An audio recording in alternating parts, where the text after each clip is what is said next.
شب برات کی 12 رکعت نفل نماز کا طریقہ۔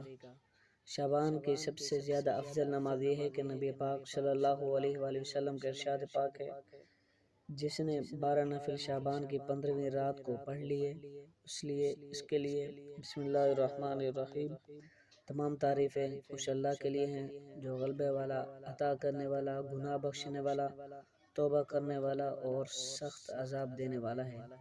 ہر کسی کے اعمال کی خبر گیری کرنے والا، ہر کسی کو اس کے اعمال کے مطابق بدلہ دینے والا، بھلائی کا بھلائی کے ساتھ، برائی کا برائی کے ساتھ، نیکیوں کی کئی گناہ بڑھا دیتا ہے اور گناہوں سے درگزر کر دیتا ہے، اور کسی پر ظلم نہیں کرتا۔ اس نے کتاب کو نازل کیا، اس میں تمام مخلوق الہی اور مخلوق العباد کو بیان کیا اور ان پر اجزا و سزا کو مرتب کیا، لہذا تمام تعریفیں اس اللہ کے لیے ہیں اور تمام نعمتوں پر اس کا شکر ہے جنہیں ہم جانتے ہیں یا نہیں جانتے۔ اللہ کی بندگی اور عبادت کا مطلب یہ ہے کہ بندہ اپنے دلی لگاؤ اور رتبہ و تعلق کو اللہ کے لیے خاص کر دے، اسی کو اپنا سب کچھ جانے اور اسی کی بارگاہ سے اپنی ہر حاجت پوری کرنے کی امید رکھے، غیر اللہ کا خیال ہرگز نہ آنے دے۔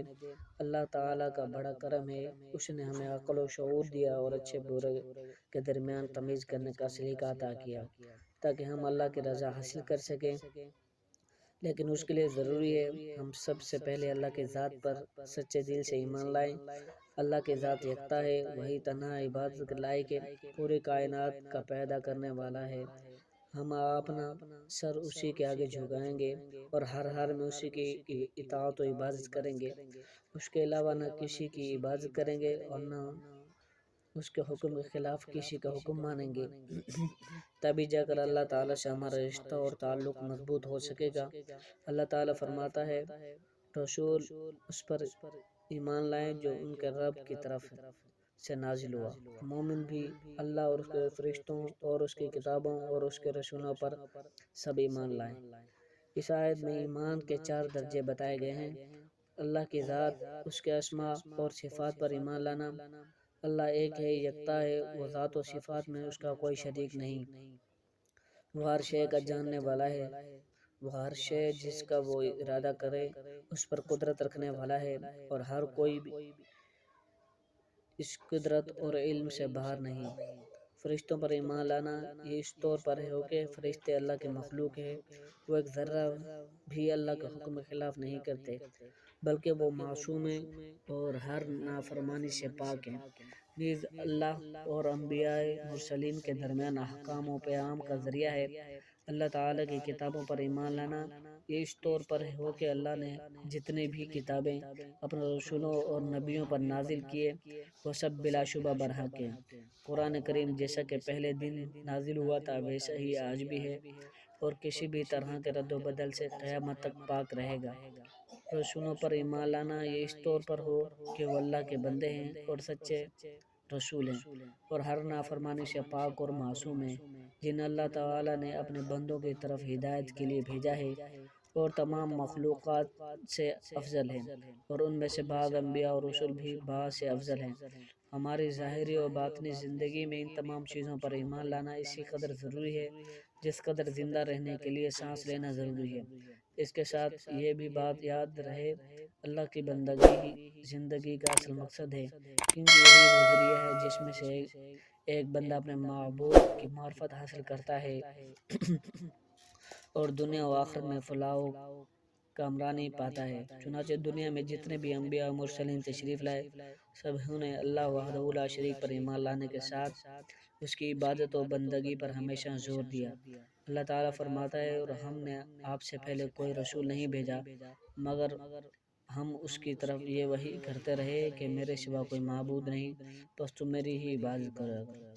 اللہ کی بندگی اور عبادت کا مطلب یہ ہے کہ بندہ اپنے دلی لگاؤ اور ربط و تعلق کو ایک اللہ کے لیے خاص کر دے، اسی کو اپنا سب کچھ جانے اور اس کی بارگاہ میں ہر حاجت پوری کرنے کی امید رکھے، دل و دماغ میں صرف اسی کی عظمت و بڑائی کا سکہ جمائے رکھے، غیر اللہ کا خیال ہرگز نہ آنے دے۔ زندگی کا کوئی بھی لمحہ اللہ کے یاد سے غافل نہ رہے۔ یہ کیفیت و حالت ایک مومن کے اندر اسی وقت پیدا ہو سکتی ہے جب اس کے دل و دماغ پر یہ چھا جائے کہ حقیقت میں تمام طرح کی عظمت و کبریائی اور حاکمیت صرف اللہ کے لیے ہے، اس کے سوا کوئی شے توجہ کے قابل نہیں۔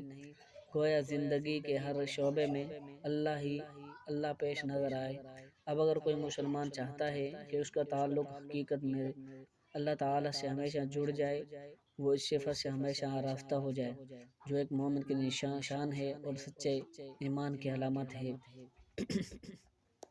تو اسی طرح اللہ پاک ہمیں عبادت اور بخش کے موقع دیتا ہے، جیسے رمضان المبارک، شب معراج، شب برات وغیرہ۔ آج ہم شب برات اور اس کی عبادت پر بات کریں گے۔ محترم ناظرین، شعبان کی 15ویں شب برات کہلاتی ہے، یعنی وہ رات جس میں مخلوق کو گناہوں سے بری کر دیا جاتا ہے۔ تقریباً 10 صحابہ کرام سے اس رات کے متعلق احادیث منقول ہے۔